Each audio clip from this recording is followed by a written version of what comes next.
Pode dar play. Voltamos. E aí, galera do online, estamos de volta.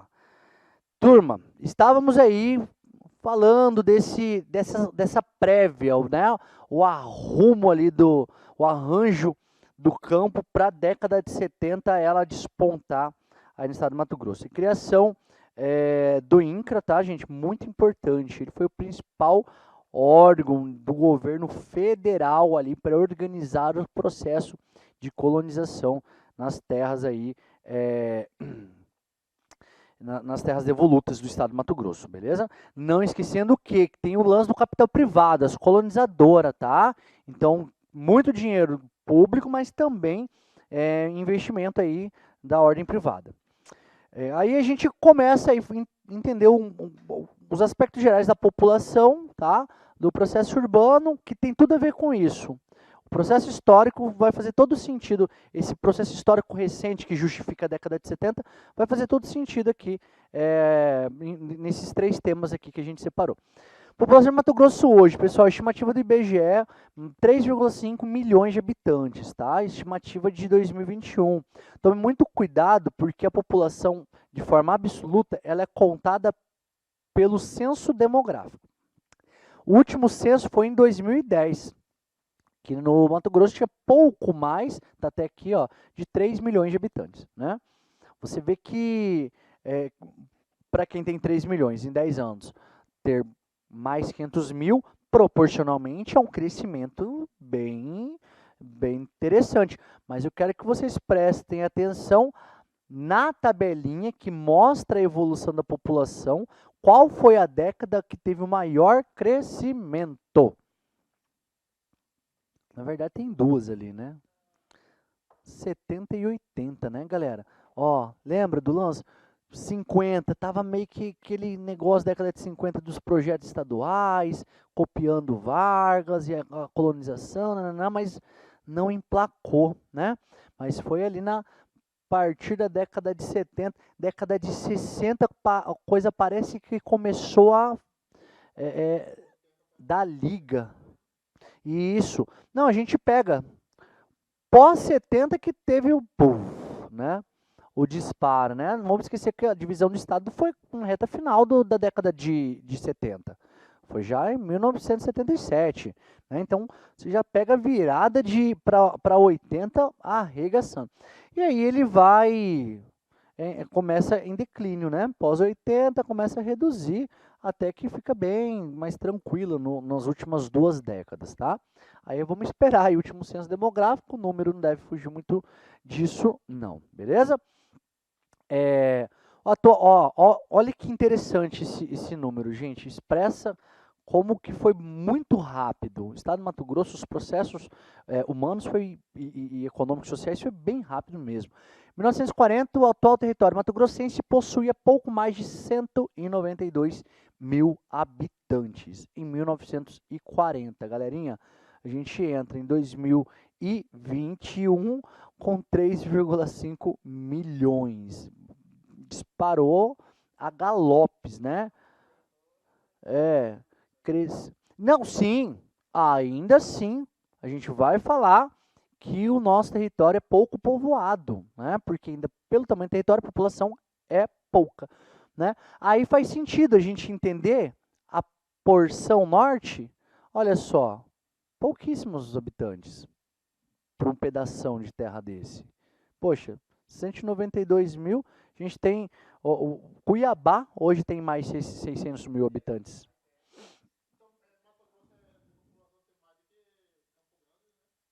O Mato Grosso inteiro, sim.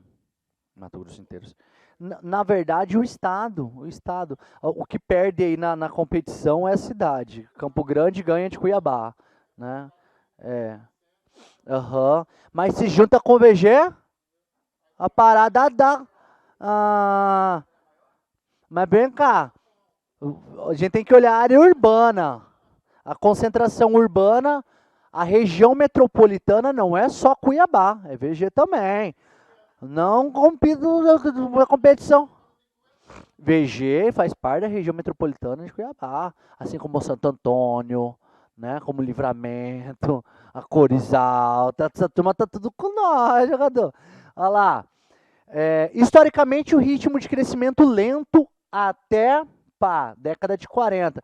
Aí, pós 50, contava Armando Campo, lembra? Por isso que a gente dividiu a água, né? Até 40, como que era a situação, e o que rolou até de 40 para armar o campo, aí 60, 70, 80, o pau torou mesmo, beleza? Vamos ter para o deslocamento das pessoas, tanto que chegam quanto saem do Estado, e aquelas que se deslocam internamente no Estado. São os fluxos migratórios interestaduais, o nome disso, tá bom? Temos os fatores que atraem essas pessoas e os fatores que repelem, que é o de repulsão, tá? Dois tipos de fatores, ou seja, para uma pessoa migrar, pessoal, ela tem um motivo pelo qual ela está deixando e ela tem um motivo pelo qual ela está chegando. Tranquilo? Algo que vai deixar a área insatisfeita, o seu modo de vista, é a área que vai deixar interessante, tá? Quais são esses fatores? Gente, o econômico. No Mato Grosso, os fatores que repelem e atraem é o econômico. Ah, a cidade está crescendo, papapá, está girando dinheiro, né? A gente não escuta isso? Está desenvolvendo para lá e tal. Atrai. Emprego, o econômico. O que repele? O principal fator, emprego também. Beleza? A gente não tem fatores de ordem natural. Ah, porque o vulcão entrou em erupção, né? Ah, teve o tsunami. Não, a gente não tem, tá? Terremotos, fatores de ordem natural. Não tem fatores de ordem políticos, geopolíticos. Ah, tá tendo guerra. Quem está guerreando? Ah, o Poconé está guerreando com o Livramento. Não, a gente não tem isso daí. Então, o pessoal está querendo mudar, não tem, tá? Essa questão de guerra. Então, resumidamente, o econômico. O econômico está associado o que atrai ao agronegócio, o que repele uma estagnação econômica. Ou seja, cidades que talvez estejam associadas ao processo da mineração, lá no século XVIII, ou até mesmo da poaia, no começo do século XX, beleza? Ou da borracha, tá? E que não saiu do lugar. E aí a economia basicamente fica ali do setor público, né? Funcionalismo público e tal, que faz um pouquinho do dinheiro girar na cidade e dá um fator que repele, tá? Porque perde qualidade de vida e serviços ficam mais precarizados, né? Enfim, então a galera tende a se deslocar. E aí a gente tem a tabela. Galera, olha essa tabela que legal, tá? Que vai mostrar os municípios com as maiores taxas de crescimento demográfico. Vamos lá. Crescimento demográfico. O que é isso? Demografia, população. Crescimento da população. Mas acontece o seguinte, existem dois tipos de crescimento demográfico. Um que a gente chama de crescimento vegetativo, dois tipos de crescimento populacional, desculpa. Um que se chama crescimento vegetativo e o outro que se chama crescimento demográfico. Vamos lá. Vegetativo, que leva em consideração a taxa de natalidade e mortalidade. Ou seja, durante 10 anos, quantos que vieram a óbito e quantos que nasceram, tá? O saldo gera o crescimento, pode ser positivo ou negativo. Tranquilo? Vejamos que para isso, a tendência, você olha assim, a horizonte, a tendência é que o crescimento seja mais sensível, né? Agora a gente tem o crescimento demográfico, que leva em consideração, além do saldo de natalidade e mortalidade, leva em consideração o fluxo migratório, o saldo migratório, quantas pessoas deixaram e quantas pessoas chegaram. E é justamente a migração o principal fator dessa galera, desse top 6 aqui do estado, comparando 2000 a 2010. Estou ansioso para ver no próximo censo quem que vai estar aí na parada, né? Tem algumas cidades aí do norte que tá crescendo, galerinha.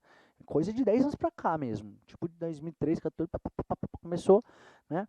Esqueci uma, cara, que inclusive uma amiga minha é de lá, Campo de Julho. Campo Novo também, né? Então, estão todos associados, cidades que estão associadas ao agro, tá, turminha? Até mesmo Nova Mutum não parou de crescer, tá? Aí, ó, a gente tem o top 6. Lucas do Rio Verde, Sapezal, Nova Mutum, Juruena, Sorriso e Campo Verde. Porque Sinop foi a primeira a começar a crescer. Ela ainda está crescendo, mas só que ela deu os passos cavalares antes. Porque aqui a gente está no recorte de 2000 a 2010. Sinop, a fundação dela remete ao começo da década de 70. Essa galera aqui, ó, Lucas, Nova Mutum, Sorriso, são cidades criadas na década de 80. Década de 80, velho, que doideira. Eu estive em Sorriso na década de 90, cidade zica, de nada, pequenininha. Meus pais frequentavam CTG, né? Cara, hoje tá uma cidade muito grande, inclusive com hierarquia na rede urbana, tá? A gente vai ver aqui já já elas. Vamos lá. Em 2015, segundo dados do PNAD, do IBGE, 60,1% dos habitantes de Mato Grosso não eram naturais do município em que residiam. Ah, professor, quer dizer que eles vinham de outro estado? Não necessariamente, quer dizer que eles vieram de outro município. Pode ser do mesmo estado. Aqui, a conclusão vai, tá, gente? O que eu quero falar para vocês? A outra tabela. Pá, na migração no 12 e tal. Parou de migrar no estado? Não. Recuou a migração interregional e interestadual.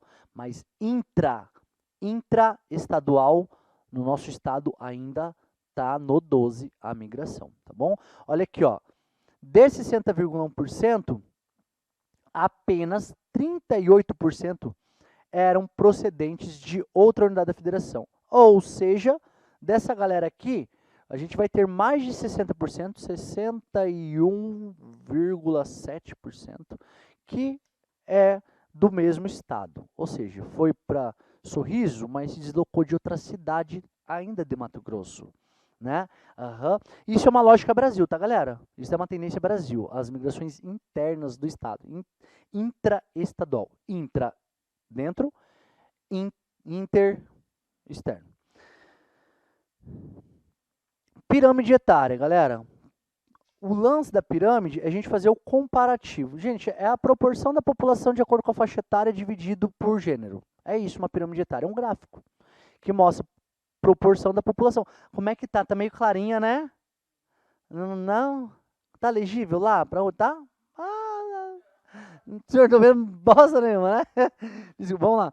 Pessoal da tela aí, João, será que tá bom, pessoal aí de casa? Gente, eu vou narrando ela. Aqui significa o seguinte.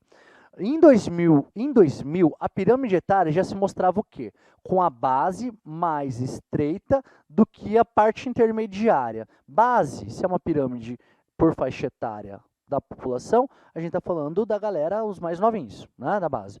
As partes intermediárias, a galera que vai chegando na fase adulta, né, e permanece lá, né? Ah, eu não coloquei as referências, mas aqui é de 4 em 4 anos, tá, galera?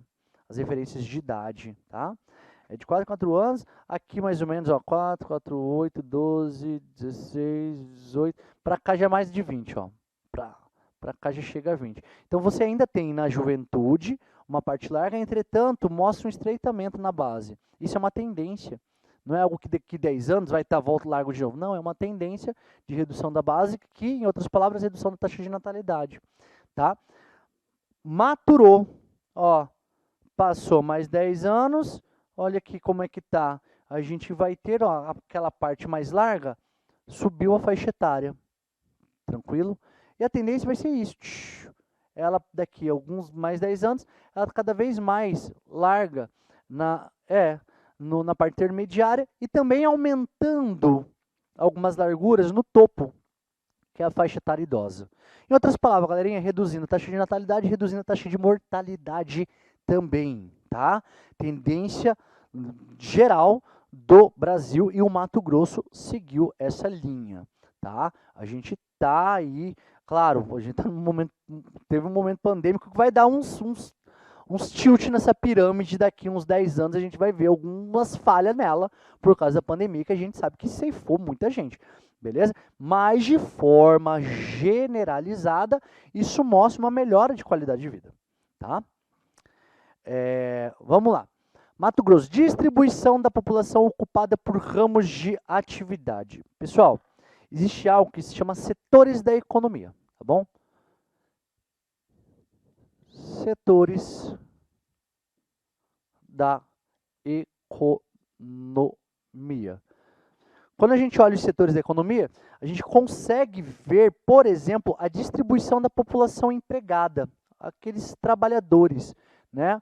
Os trabalhadores a gente vai chamar de população economicamente ativa, ou PEA, a sigla dele, tá? E a gente consegue observar a PEA distribuído pelos setores da economia, que são, resumidamente, setor primário, setor secundário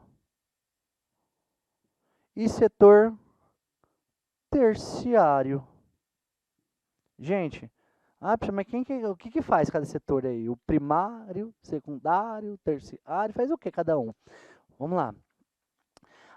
Eles meio que se autodenunciam o que eles são. Tipo, primário vem de matéria-prima, tá? Produção de matéria-prima é primário. Pô, professor, matéria-prima é o quê? O que é matéria-prima? É algo primário para você transformar em outra coisa. Quem vai transformar é o setor secundário. Ah, professor, eu peguei uma matéria-prima, vamos lá, o milho, transformei ele em etanol, produzi o milho no setor primário, transformei o milho no setor secundário, numa usina de milho. Ah, professor, e agora o que eu faço? Taco fogo? Não, não vai tacar fogo por quê? Vende, não é besta? Vende, não é besta não vai tacar fogo. Aonde você vai vender? No comércio, setor terciário. Terciário, então imagina, é o ciclo de um produto, de boa, tranquilão. Terciário, comércio e serviços, tá? Ah, professor, o que você está fazendo? Estou dando aula. E o que é isso? Estou prestando serviço. Então, estou no setor terciário, tá? Ó, setor primário. Bom, agora a gente vê aqui, ó. Aqui as atividades econômicas. Vejamos, setor de serviço, 43,4% das pessoas, de acordo com uma pesquisa do IBGE de amostragem, tá? Não é o censo pega geral, irmão. Vê geral legal mesmo, conta todo mundo o que está fazendo, onde trabalha, condição. Aqui não, é uma amostragem, para você ter amostra, saber como que está Malemar, entendeu? 43, exatamente isso, 43,4 setor de serviços. Qual que é a outra atividade que é do setor terciário, da economia mesmo? Comércio. Aqui está comércio e reparação. Vamos lá, 43 mais 17, puxa, soma, vai, foi. 60,8, bateu? 60,8 da população do Mato Grosso, 60,8% de acordo com o IBGE. Ó, até fonte, 2015, tá? Gente, então olha só. Ah, professor, estado do Mato Grosso. Opa! O que eu fiz aqui, gente? Por que vocês não me falaram que eu estava colocando no primário, gente? Não, terciário. Fiz isso de propósito para ver se vocês estavam espertos. Vocês não estão, não. Ó, vamos lá. Fiz até cálculo. Me dediquei muito para o cálculo e pouco para atenção. 60,8% no setor de comércio e serviços. Isso daí, cara, setores da economia, principalmente o lance do nosso estado, ele pode pode vir uma questão fazendo uma pegadinha que a maioria vai cair. De chegar e falar, olha, como o Mato Grosso é o maior exportador de grãos, produtor, tem boi pra cacete, né? Tem gente que é chifrudo também. Aí a maioria da sua população, haja vista, é do setor primário. Aí você fala, pô, setor primário não é o setor que faz matéria-prima? Uai, a agricultura não bomba lá? A pecuária não bomba lá? Pô, faz sentido. Aí é pegadinha, tá? Sabe por quê, gente? Você não pode esquecer, tem que relembrar, que o setor primário do Mato Grosso, ele é modernizado, mecanizado. O que é isso? Não está um monte de gente lá cortando a cana. Não está um monte de gente lá plantando o trem. É máquinas, velho. É um camaradinha. E sem falar que as novas estão vindo tudo com piloto automático.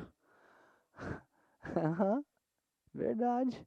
Beleza? Então, ou seja, o campo em si, enquanto produtivo, ele absorve poucos trabalhadores, pouca mão de obra. Entretanto, a máquina, ela pode dar um curto-circuito, precisa de alguém para arrumar, o pneu vai estragar, vai ter que trocar, desgastou, precisa de alguém para vender, para trocar o pneu, motor, para vender o combustível, para a bucela.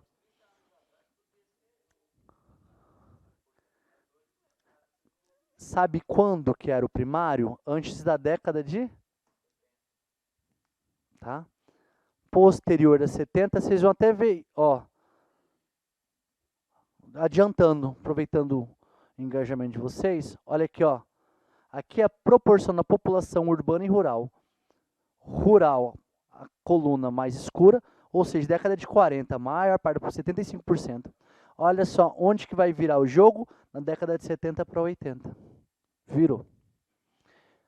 Se a população está majoritariamente no campo, significa que ela está no setor primário. De boa?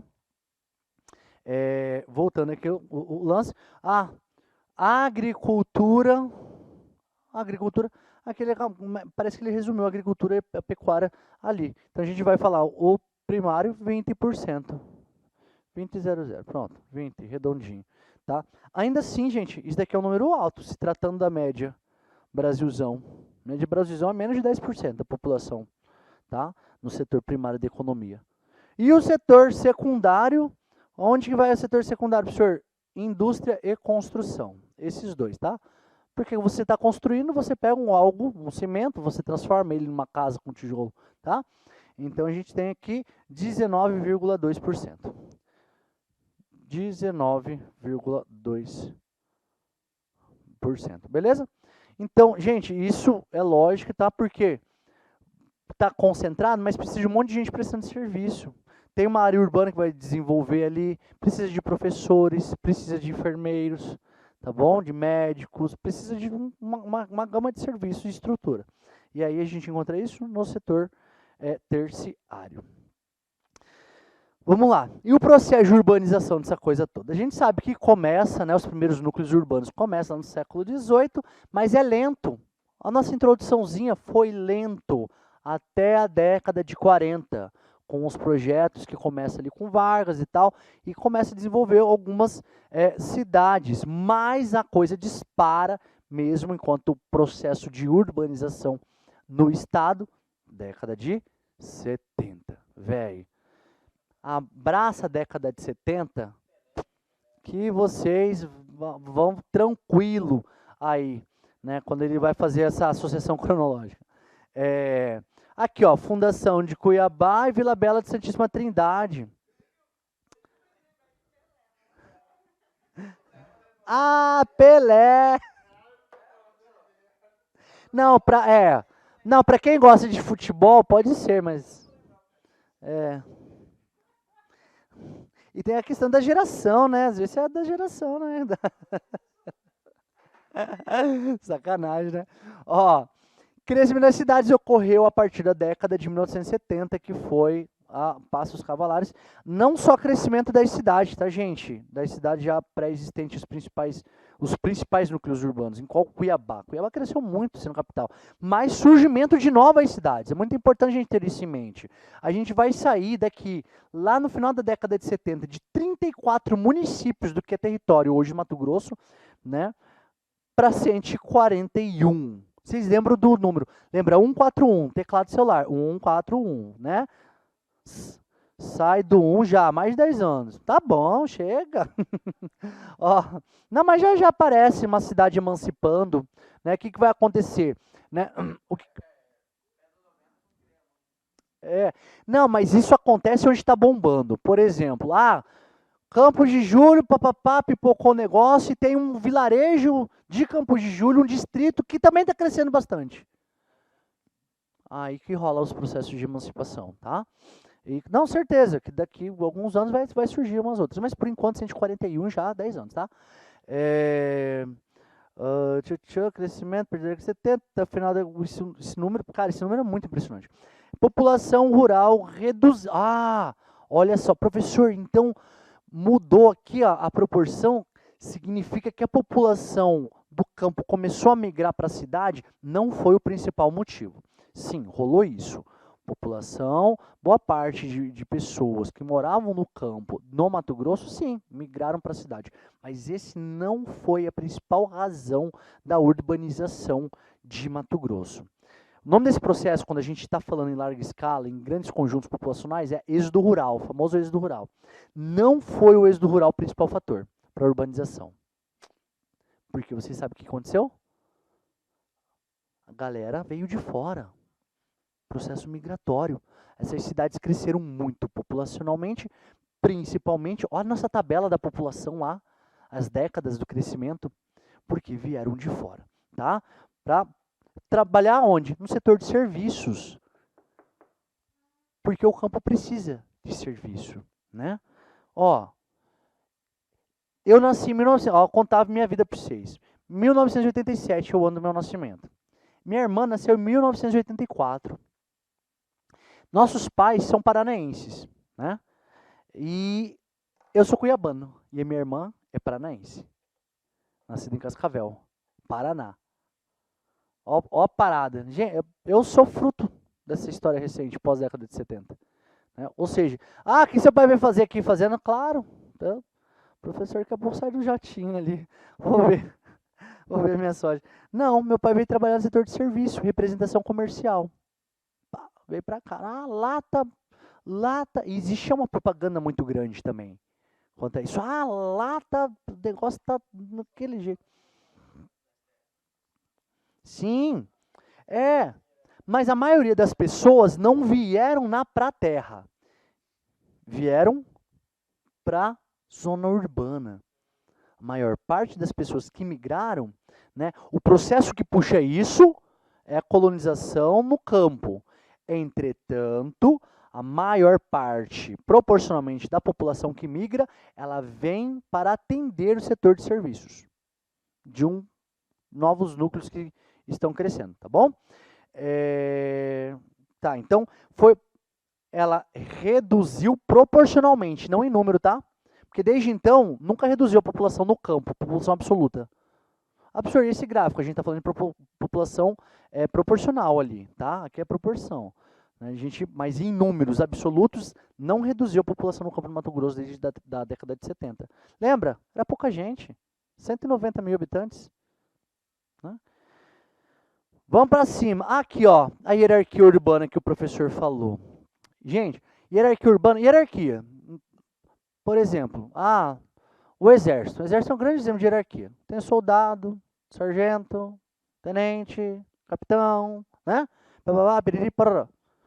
Ordem de quem é o mais influente, quem manda mais. Cidade também tem isso, hierarquia. Qual é a cidade mais influente? Né? Qual é a cidade que está dominando ali as principais relações em uma rede urbana, tá bom? É uma hierarquia dentro de uma rede. Hierarquia. Tá certo. Pensei que tinha escrito errado. Ó, principal cidade, Cuiabá. Continua sendo Cuiabá porque é capital. Centraliza muita coisa. Governo, serviços, né? Comércio. E Cuiabá é o quê? É uma capital regional. Cuiabá não é uma metrópole. Professor, mas você não falou região metropolitana? Falei. Pode existir sim uma região metropolitana sem existir necessariamente uma metrópole. Tem dessa parada na geografia urbana, tá, galera? Que é o nosso caso. Existe sim, desde 2008, reconhecido região metropolitana do Vale do Rio Cuiabá, que é o nome da nossa região metropolitana. Entretanto, Cuiabá não é uma metrópole, nem Campo Grande, tá, galera? Se isso consola vocês. Cuiabá é uma capital regional de nível A. Por quê? Tem capital regional de nível B, capital regional de nível C. C é onde tem outras duas. Rondonópolis, o importante eixo, tá? Do estado do Mato Grosso. E adivinha quem? Sociedade Imobiliária do Noroeste do Paraná. Criado na década de 70. Professor, beleza. Velho, em 50 anos de existência, já se torna uma das principais cidades do estado. A história dela é muito curtinha. Já é uma das principais. Está entre as 3 principais estados, Sinop. Porque ó, a mais importante é Cuiabá, seguida por duas capitais regionais de nível C. As outras bolinhas, de acordo com a intensidade, são centros subregionais. Centro subregional de nível A só tem duas. Aqui eu até coloquei o nome delas, mas vamos lá, vou ficar na frente. Quem é essa e quem é essa, galera? Vamos ver como é que tá a noção de espaço de vocês. Essa daqui, ó, lá na divisa. Araguaia, no Vale do Araguaia. Barra do Garça e essa, Tangará. São as outras na hierarquia de nível de importância. E adivinha esse triozinho aqui, ó, seguindo a BR-163. Não, é Nova Mutum, Lucas e Sorriso. Não, Nova Mutum, Lucas e Sorriso. Isso, Nova Mutum é primeiro. É isso mesmo. Que já estão em um nível de hierarquia, um centro subregional de nível B, tá bom? Aí tem os de nível C, mas assim, o importante é você pegar as top 4 mesmo. Top 5, perdão. O Cuiabá, as outras duas que são capital regional Sinop e Rondonópolis, tá? E as outras duas meio que ponta, né? Barra do Garça e Tangará, beleza? Ó, essa daqui é a Alta Floresta. Ah, pra cá é Rondônia. Pra cá é Rondônia. Ó, foca no nosso estado é pra cá. Pra cá é Rondônia. Vegeta, então, é considerada assim como a área de influência de Cuiabá. A zona urbana seria a Baixada Cuiabana, né? Vegeta junto aqui. Cuiabá e Verdiano nessa pegada aqui toda. Né? Porque ele não, a influência da cidade não se limita a uma divisão de um rio. Tá contando os serviços que VG presta também para falar da influência. O aeroporto. Gente, a gente. Mas hoje é Várzea Grande, Várzea Grande. E o aeroporto é extremamente importante para dar valor em uma cidade hierárquica urbana. Os pontos de acesso à cidade. Né? E um mundo globalizado, não, capitalista, agroindustrial, o aeroporto é imprescindível, tá? Então, olha aqui, ó. Você vê que vai fazer sentido o que a gente acabou de ver nas áreas de influência, na hierarquia urbana. Capital regional de nível A, capital regional de nível C. Quando a gente olha a lista, isso daqui é Wikipédia mesmo, tá, galerinha? Wikipédia, mas com fonte de BGE. Lista dos municípios de Mato Grosso por população. O censo era exatamente essa população desses municípios e estimativa de 2020, ou seja, estimativas mais atualizadas, né? A gente percebe no top 4 aqui, a galera que está mais de 100 mil habitantes hoje, a gente vai ter um total de 5 cidades. Qual que são as 5? Aqui VG porque está na mesma área urbana. Mas, ó, vejamos, Tangará, Sinop, Rondonópolis, tá? Aqui onde é que está a Barra do Garça, aqui onde é que tá. A Barra do Garça faz uma influência muito grande de Goiás, tá, gente? Ela faz um intercâmbio muito positivo para o estado de Mato Grosso com Goiás. Inclusive, o fuso horário deles é de lá. Tem uma lista ali de quase 20 municípios. Tudo no Vale do Araguaia, por causa da influência do estado vizinho, eles têm o oficial, o fuso horário oficial de Goiás, que é o mesmo de Brasília, que é o GMT-3, tá? Greenwich Mean Time, ó, educação bilíngue na LAC também, viu, galera? Legal, cara, esses dados eu fico muito viajado, de coração mesmo, eu gosto de ficar olhando e vejo onde é que tá, é massa, cara. Essa é a relação da população e a posição das cidades. A 163, como ela é viva a 163 nessa lista da cidade, tá? Quando a gente pega aquele triozinho mais Sinop. Espaço rural. Gente, aqui é o beabá do que a gente já sabe, mas alguns conceitos é importante vocês dominarem, tá? Quanto tempo a gente tem aí? Vamos ver se vai dar para resolver a questão. Vai dar. Umas 4, 5 questões a gente resolve. O restante vocês fazem em casa lá. Vocês, no próximo encontro... acho que não vai ter o próximo encontro. Poxa. Ó, espaço rural de Mato Grosso. Tá pequeno aqui. Ficou pequeno esse daqui, hein? Agricultura empresarial. Galera, agricultura empresarial nada mais é que o famoso agrobusiness, né? Agrobusiness. O agronegócio, agrobusiness, agricultura empresarial, são sinônimos, essas palavrinhas. Significa que a produção é em larga escala, que é mecanizado, tem muito capital injetado, muita grana, muita tecnologia. E com isso, a produtividade vai ser muito elevada. Tá? Vocês lembram a diferença de produção e produtividade, né?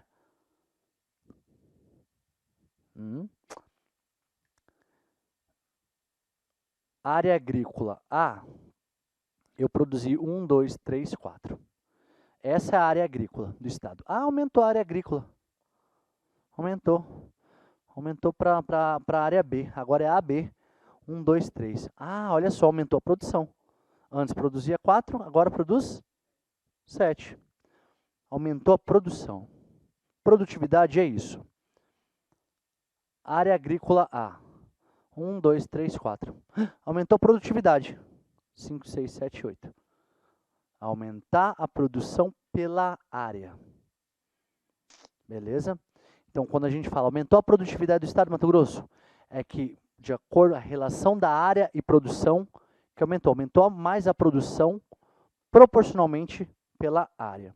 Tá? O que faz aumentar a produtividade? Mato Grosso, incremento de dinheiro e tecnologia.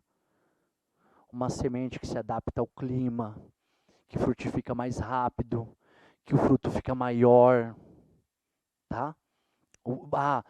Você conseguir colher muito rápido, você conseguir plantar muito rápido, você conseguir ter o espaçamento de um talinho para o outro menor, reduzido, e conseguir produzir nesse espaçamento, ou seja, você está produzindo mais pela área, isso é produtividade.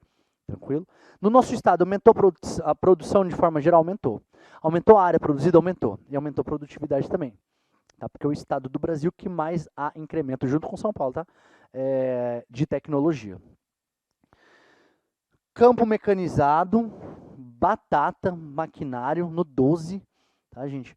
Pouca absorção de trabalhadores, acabamos de ver isso aqui. Entretanto, exige serviços. Tá? Então, tabeladamente, sim, gera emprego, tá, galera? Matérias-primas. Para onde que vai essa matéria-prima? Pode ser para a indústria ou para exportação. Se é para a indústria, pode ser na ração, pode ser em óleos, pode ser em combustível, pode ser em indústria têxtil. Aí, você vai lembrar como que é, galera, o triozinho da lavoura no estado. Top 3. Como que é o bichano lá? O que o bichano faz? Como é que é o nome dele? O gato, como é que é o nome do gato? Gato. Derek? É Bel? O gato que o pessoal tá... Derek, ó o Derek. Derek vai falar o que pra vocês? Vai falar bem assim, ó. Eu sou miau, porque o mio é a ordem da nossa lavoura. Soja, milho, algodão, sou miau. Me recuso a escrever o restante das palavras, tá? Vai lembrar disso. Ó, professor, e aí? Olha aqui. Indústria de ração animal. Você vai ter a soja, você vai ter o milho, tá bom? Algodão de comer é só o doce mesmo.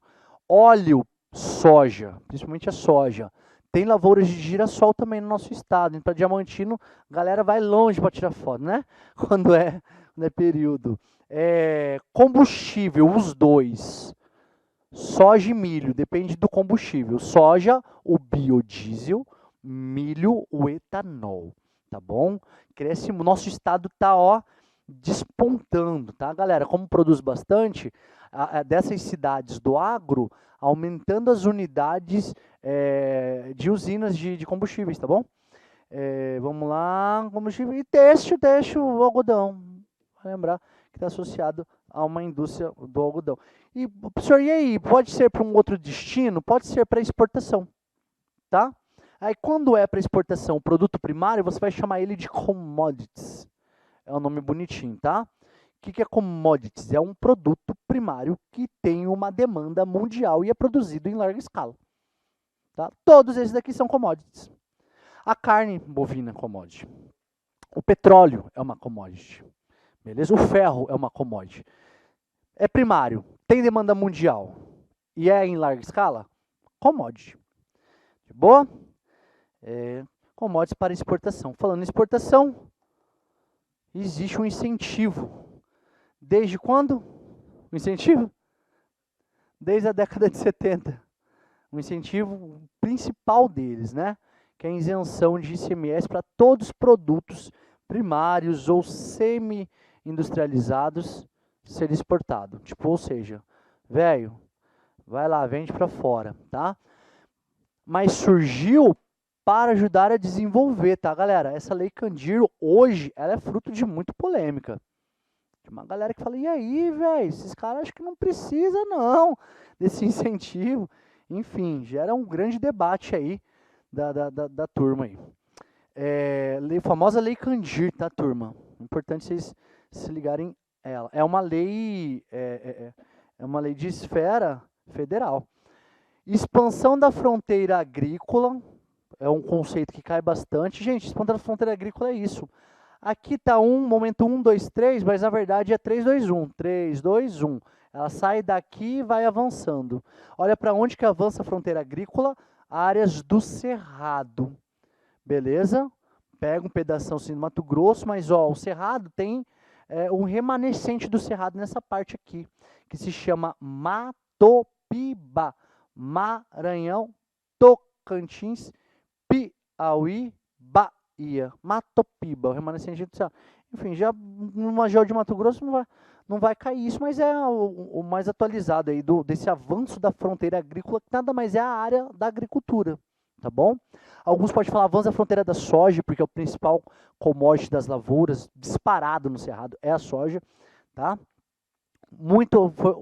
Rolou muito crédito rural para isso ser viabilizado. Lembra, é caro, tá? Você ter todo o aparato técnico. E primeiramente, para uma galera que não estava com tanta grana assim, né, disporam de muito crédito rural. E aí a mesma coisa a Lei Candir. Começou para incentivo, tanto a Lei Candir quanto o crédito, mas até hoje rola. Também fruto de polêmica, tá, turma? E a UFMT gosta de polêmica. Ó, regime cambial. Isso é importante, é um fator bem interessante aí, quando a gente fala das commodities, tá? O regime cambial. Por quê? Quando a gente vê que o dólar, o real, ele se valoriza em comparação ao dólar, pô, para nós fica legal, né? Ô, velho, eu posso abrir um Shopee aqui, comprar o trem lá da China que tá mais barato. Posso abrir a Shein. Conhece a Shein, meninas? Top, né? Eu posso pegar umas roupinhas da hora lá da Shein, porque fica mais barato, né? Então, ou seja, nossa relação de consumo, a gente ganha poder de consumo externo, se o real valoriza. Se o real desvaloriza, o que acontece? O produto, a commodity local, ela fica mais acessível para a galera de fora. Tá? Então, o regime cambial, principalmente na desvalorização do real, fortalece a exportação. Professor, e aí? O real valorizou. Perde competitividade a commodity. Professor, e agora? Quebrou? Não. Vai para a agroindústria. Aí vai para a agroindústria. Aí vai virar pano, vai virar álcool, vai virar biodiesel, vai virar ração. Tranquilo? E vamos lá. Outro ponto importante. Gente, lembra que para tudo isso rolar, teve muito dedo do Estado. Teve o capital privado, mas teve muito dedo do Estado. Vendendo terra, construindo estrada, construindo usina e melhorando a tecnologia da produção do solo, da semente. E ó, a gente tem a Empresa Brasileira para Agricultura e Pecuária, tá? A famosa Embrapa, tá? A Embrapa, ela foi crucial para esse desenvolvimento, porque a gente está falando de um solo, quando a gente olha para boa parte do Mato Grosso Cerrado, onde a soja está cerrado, tá, gente, no Mato Grosso?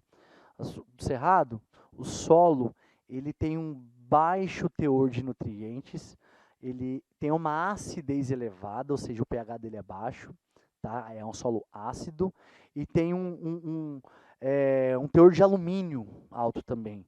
Isso para a produção é limitador. É tipo, putz, dá quase nada. Então a Embrapa ela foi a principal empresa de tecnologia para lançar corretivos e melhoramento do solo e sementes adaptadas a ele, né? Porque o solo aqui de Cerrado não é o mesmo solo da savana africana, não é o mesmo solo do semiárido estadunidense. Então, por exemplo, a gente importou muita tecnologia, mas tem coisas peculiares a nós que só mesmo nós conseguimos resolver. E por isso surgiu a Embrapa, tá? Uma empresa brasileira, tá? Dedo muito forte do Estado. Aqui,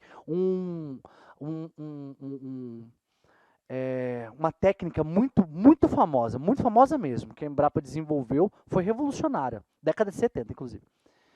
Calagem. Solo é ácido? É. Isso é limitador? É. Então, regrinha de química, né? Eu não sou muito bom de química, mas o pH é de boa. Lembra a tabela do pH? 0 a 14. Não lembra? Aí de 0 a 6,9 é ácido. Quanto mais próximo de 0, mais ácido é.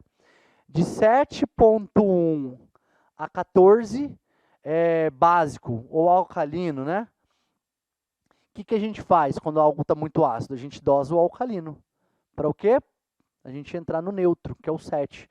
Então, ou seja, o solo é neutralizado com a adição de calcário.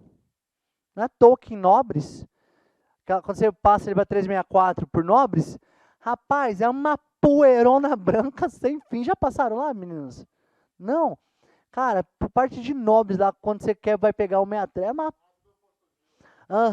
antes de virar para Diamantina, é uma coisa de doido ali. Ou seja, eles estão extraindo o calcário, que é uma rocha solúvel, né, a água, e para moer esse calcário, virar um pó para ser dosado no solo. Fazendaiada toda aí compra um monte de cal, que isso é calagem, quem desenvolveu isso foi a Embrapa. Tá? Então, ou seja, a solução interna no nosso estado. Tem calcário? Tem. Tem solo ácido? Tem. Tem solução? Tem. Gente, fechou. Como é que está nosso tempo? Conseguimos resolver? Conseguimos. Tranquilo, tranquilo. Se for 5 minutos, é até muito para cada questão, né? Deixa eu tomar uma aguinha. Moer o verbo aqui. Falei mais que eu me dá cobra, hein, velho? Sexta-feira, né? 10 da noite. Ah, não. Ah, e no final das contas, não falei com o meu compadre.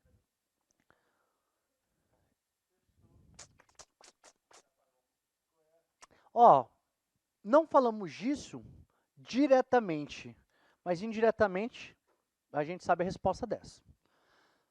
Vamos pro comando?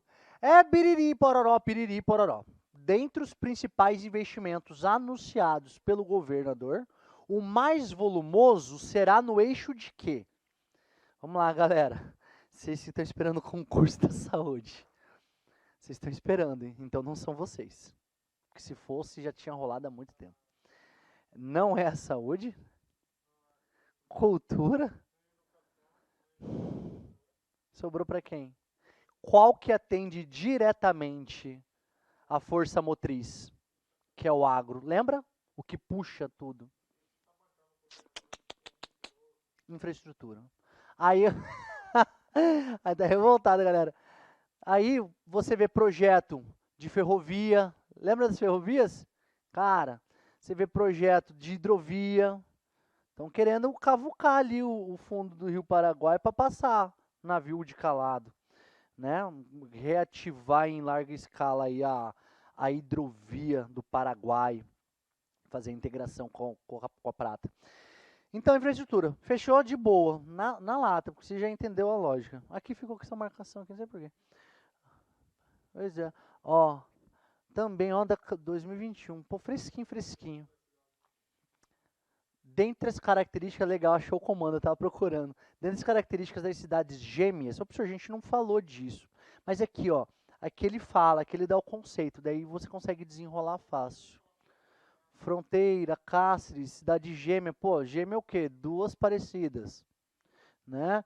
Ah, pode se tornar polo comercial de Mato Grosso, portaria, desenvolvimento regional, publicado, enfim, vamos lá.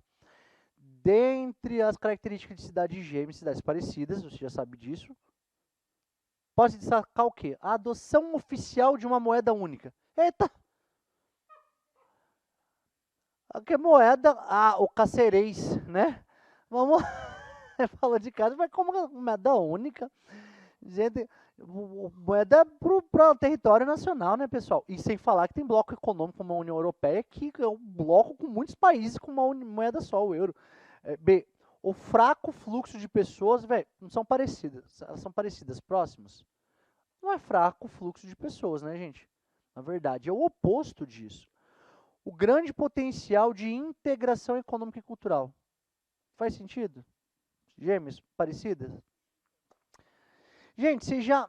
Professor, cidade de Gêmeos é o quê? Galera, é como se fosse... Sabe Cuiabá e Várzea Grande? Cuiabá e Várzea Grande é uma conurbação, não são cidades gêmeas. Sabe por quê? Porque elas estão no mesmo território nacional. O que faz as cidades serem gêmeas é essa conurbação, a proximidade de dois municípios, de países diferentes. Cáceres colado com a Bolívia e a cidade de São Matias. Já foram comprar roupa lá? Já comecei um mochilão por lá, fui parar lá em Machu Picchu, gurizão, top demais. Ó, então a possibilidade do intercâmbio, não, o grande potencial de integração econômica e cultural. Senhor, a impossibilidade, o que tem é possibilidade de intercâmbio. É. Ah, pô, não fui mandar lá conhecer a galera? Pô, eu fiz a partir de uma cidade gêmea, eu fui para casa, de casa eu pulei para São Matias, para ir para Santa Cruz da Serra. Ou seja, usei a relação de integração ali das cidades gêmeas. Tranquilo? Ah, vamos lá. Já não falamos desse conceito, mas que bom. Agora é uma ótima oportunidade. Ao comando. O termo grileiro refere-se a... Vejamos, ó. Grileiro. Professor, que é isso? Pessoal, era uma técnica utilizada e rolou muito no nosso estado ali pós década de 40 até a década de 60 rolou muito. Nessa de comercializar terra, tá? Porque teve um intervalo de tempo que a certificação do título da terra era simplesmente mediante cartório. Então, vulnerável, fica um sistema vulnerável. Precisa de um carimbo, de uma descrição, de um georreferenciamento, e já é. Então, turma, o professor meio que adiantou. E ganha esse conceito, fraude de título de terra, grileiro, já estamos no conceito, né? Grilagem, conceito de grilagem. A velha grilagem de terras no Mato Grosso. Porque no começo dessas fraudes de título, eles pegavam e os títulos pós de terra eram papéis velhos, envelhecidos, né, que comprovavam a posse. E eles pegavam, falsificavam o título, mas papel novo. E aí, como é que envelhece? Metia numa gaveta, enchia de grilo, o grilo com as fezes dele liberava um aspecto químico ali que gerava uma certa decomposição no papel. Uhum. Aí o papel ficava todo manchadinho, com aquele amarelão, sabe? Parecendo velho. Era só dar uma dobradinha nele, né? E já é. Pisar um pouquinho. Ficava zero bala, né? Ficava como um título verdadeiro. Por isso ganhou esse nome. A fraude, né? De títulos de terras. Então a gente já vai, não é trabalhadores rurais que ocupam terra sem possuir o título da propriedade, invasores de terras que conseguem obter uma falsa escritura de propriedade da terra. Inclusive tinha tanto título de terra, e muitas falcatruas eram feitas inclusive pelas aquelas primeiras colonizadoras, né? Porque, poxa, o cara comprava sem ver. Então era camarada que você ia vender na mesma terra para um monte de gente, entendeu? Que chegou um momento que tinha mais posse de registro do que terra física no estado. Só para você ver o tanto que estava o negócio. O estado do Pará é um recordista de grilagem, porque ali tá no cerco do avanço da fronteira agrícola. No estado do Pará tem em título o dobro do tamanho dele. Então tá faltando estado e tá sobrando título, né? Então a gente fica aqui com a alternativa B. Dificilmente eles devem cobrar algo parecido com grilagem. Ó, não faz parte, lá, show comando, não faz parte da história da política de colonização do estado de Mato Grosso a seguinte afirmativa. Vamos lá, que não faz parte da história. A colônia agrícola nacional de Dourados, atual bem específica, tá, gente? Atual região da Grande Dourados, sul do antigo Mato Grosso, foi criada em 1943 na ditadura do Estado Novo. Esta foi o marco inicial da atual política pública de colonização de terras. Mas, professor, aí você me perdoa. Gente, ó, colônia agrícola, tarará, 43, tá no nosso intervalo de tempo. Sim, lembra que eu falei que a maior parte dos projetos de colonização de Vargas, de ordem federal, naufragaram, mas teve um piloto que deu bom? Foi esse, de Dourados. Foi de Dourados. Eu confundi com Corumbá, até falei Corumbá, mas não foi, foi Dourados. Fala. De boa, então é verdadeiro, mas a gente tá querendo, não faz parte, a falsa. B. Durante a ditadura civil-militar no Brasil, 64 e 85, foram feitos incentivos à ocupação do território mato-grossense. Ponto. O Estado estimulou a colonização particular, ocasionando uma imigração em massa de pequenos e médios agricultores da região sul do país. Observe, esses pequenos e médios. Pequenos e médios, quando eles estavam lá no sul. Mas um cara que vendeu uma propriedade média lá no noroeste do Paraná, na década de 70, ele comprou aqui uma big terra devoluta. Muitos fizeram isso. E, na verdade, eles traçaram inclusive o perfil. Quem tem perfil para expandir? Quem está na fronteira agrícola. Onde que era a fronteira agrícola? Na região sul. Daí foi expandindo. E qual que é a garantia que eles têm? A terra que eles têm lá mesmo. Que eles podem vender, porque lá o OCR da terra estava no 12, então eles podem vender por um bom valor, lei da oferta e procura, tem muita procura, e comprar algo maior aqui. Mais ou menos esse foi a jogada. Então, verdadeiro. Não achamos a falsa ainda. C. A construção... A gente já chegou ao fim dela? O Estado estimulou a colonização particular, imigração em massa de pequenos e médios... Beleza, show. Principalmente do Paraná. C. A construção da BR-163 foi de fundamental importância na colonização da Amazônia Legal. Lembra do Estado da Amazônia Legal? Faz sentido? Ao longo dessa longa rodovia foram surgindo nas suas margens inúmeras fazendas, projetos agropecuários de colonização, os minifúndios.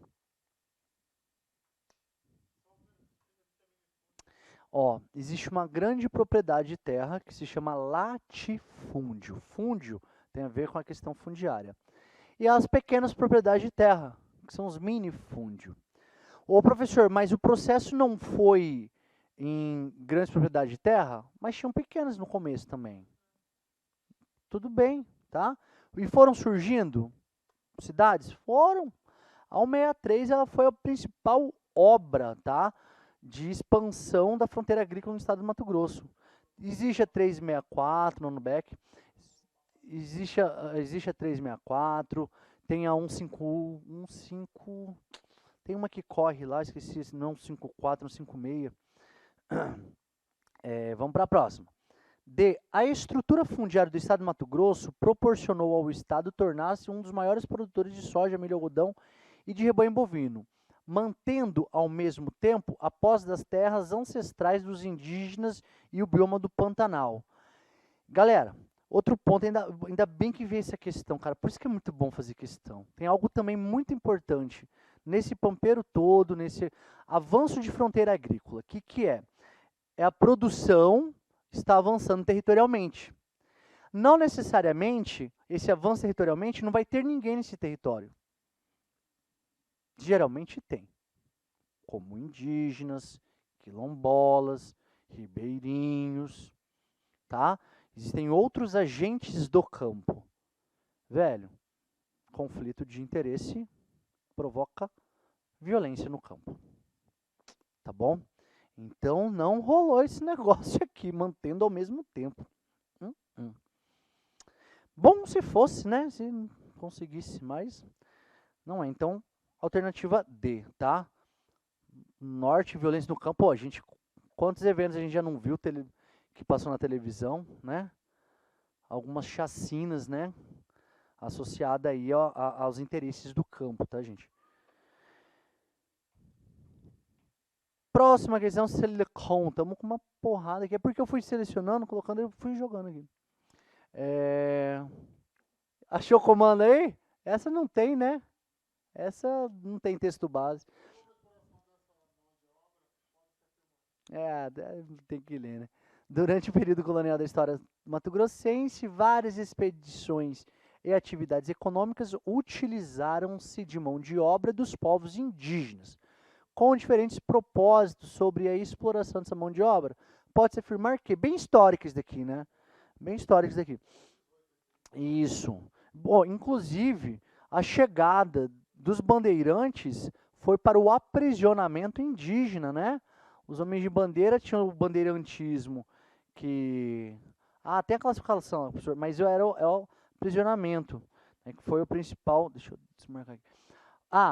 As bandeiras eram expedições exploratórias em busca de metais e pedras preciosas. Tinham também as missões de levar a civilização portuguesa para ajudar no desenvolvimento dos povos indígenas, respeitando seus costumes e modos de vida.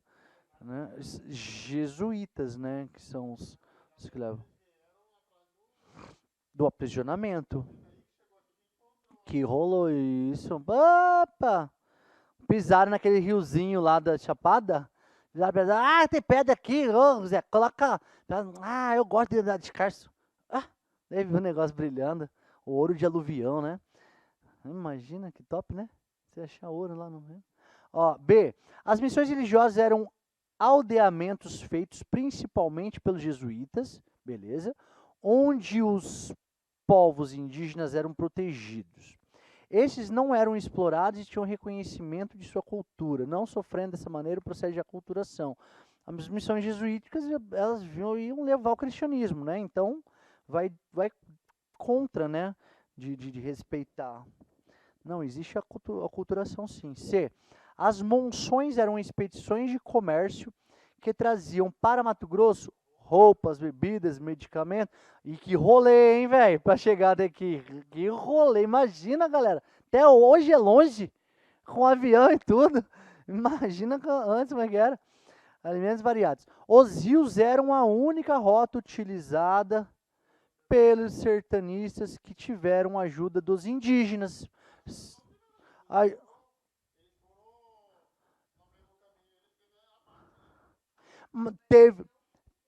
Até tem uma classificação, né, na história. Os mansos e os...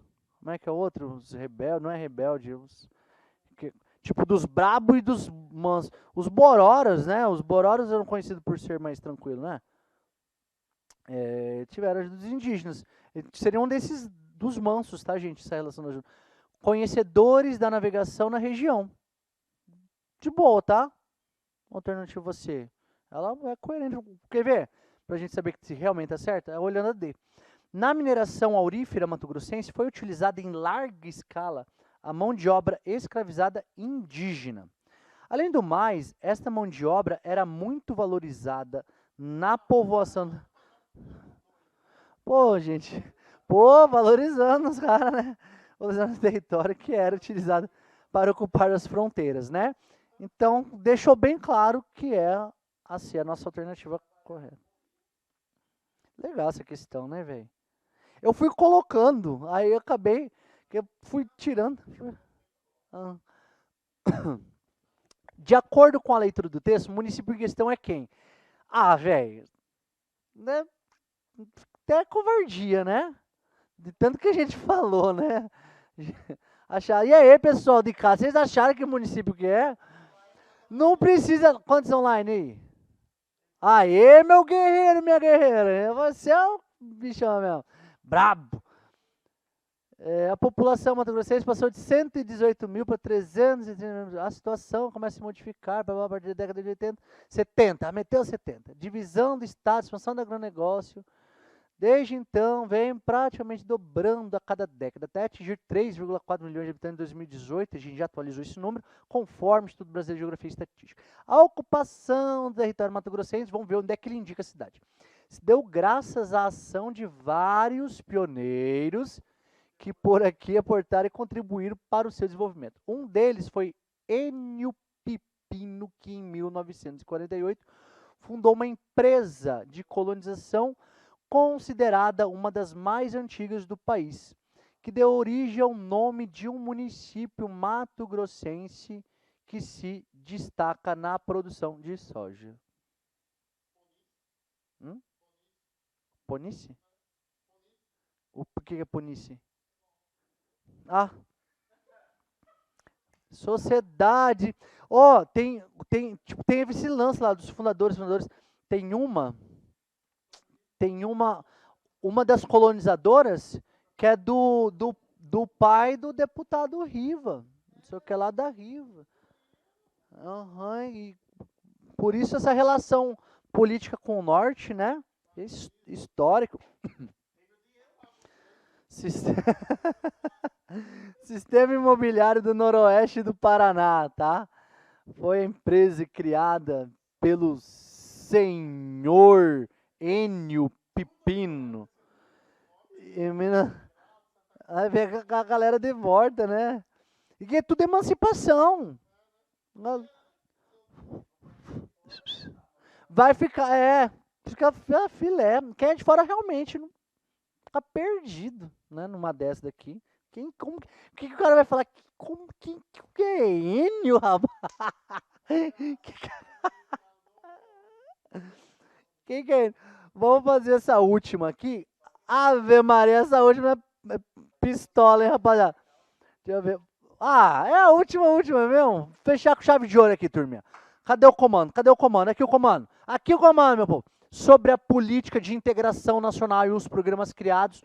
Marque V para verdadeiro, F para falso. De integração nacional, lembra de governo militar. PIN, tá? Programa de integração, política de integração nacional. PIN. Criação, preparou o campo antes, final da década de 70. Sudã, Sudeco, Baza, tá? Vamos lá. Viu que a gente nem leu como é que vocês estão danados? Não estamos nem lendo texto. Mas na dúvida você corre lá pro texto, tá, gente? Isso daqui é bom para você ganhar tempo na prova. O Programa de Integração Nacional, PIN, tinha como foco o ideal nacionalista, a fim de convencer a sociedade brasileira de que era necessário integrar a Amazônia para não entregá-la. Era essa máxima mesmo, integrar para não entregar aos estrangeiros. Visava financiar obras de infraestrutura e abertura de rodovias federais. Redondinho, gente. Síntese, perfeito. V, começamos com V. Sobrou. Na segunda e na terceira é o gabarito nosso. Escolhe, qual que vocês querem? A segunda ou a terceira? Terceira, vamos fora de ordem. O programa de redistribuição de terras e de estímulo à agroindústria do Norte e Nordeste, Proterra, lembra? Polo, faz sentido. Proterra, criado entre floresta, né? Criado em 1971, ó a década, bateu. Tinha o objetivo de financiar e implantar projetos particulares de colonização. Tinha projeto, é o que tinha, né? Em áreas de contato entre a floresta e o cerrado, nas regiões do centro, norte e leste do estado. Vai lá, centro-norte faz sentido com a localização. Leste também faz sentido com a localização. Vamos meter V aqui, ó. V. Essa vai ter que ser V. essa vai ter que servir. E ele insiste. Programas, colonização, 70. Programas, colonização, 70. Lembra que eu falei? Não precisa decorar o nome do programa. Faz sentido? Uma porrada. Tem um livro acadêmico que eu tenho, que da onde eu preparo as aulas, é uma tabela, gente, com 2 páginas do livro, os nomes. Pronto, tem Proterra, tá bom? Então essas duas. Programa Especial de Desenvolvimento do Estado do Mato Grosso, aqui, Promate. Criado em 77. Pô, 77, Divisão do Estado. Teve como objetivo consolidar a organização administrativa e complementar as ações de desenvolvimento urbano. Tá tudo dentro, é coerente, tá? Você não precisa estudar todos os programas, nem vai conseguir. B, o Programa Integrado de Desenvolvimento do Noroeste do Brasil, Polo Noroeste, lembra? Programa de novo. Criado em 1980, destinava a financiar obras de infraestrutura e implementar projetos de colonização nas áreas de influência da BR-364. BR-364, beleza, fechou. Cuiabá, Porto Velho, regulação até bem tranquilo. É verdade também. Tá? Tudo certo. Flop. Tudo certo. E aí, gente? Bora cestar? Querido de casa, um beijo, até mais ver. E é isso aí, gente. Valeu aí por esses frutíferos